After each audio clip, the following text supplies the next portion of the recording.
Предолгото калкулирање со издавањето под концесија која заврши безуспешно и отсуството на планска и природна селекција на животните во ловниот резерват Пашаџиково доведе до нарушување на родово-крвната слика која долгорочно може да има несогледливи последици.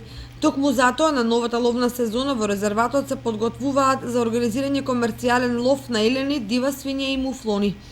За таа цел се ставаат во функција сите придружни работи за успешно спроведување на ловната сезона. Приоритетната задача на одговорните за средување на состојбите во ловиштето е организирањето одстрел на 70 грла дивеч за кој се смета дека е со нарушена родова крвна слика. Тоа ќе значи прочистување на редовите во дивечот со цел да се постигне нормално и здраво размножување. При тоа ќе се зголеми и трофејната вредност на врстите елени, муфлони, диви свињи и друг вид високопланински дивеч. Инаку одговорните во резерватот велат дека храна има во изобилство и дека зимата ќе биде пречекана подготвено.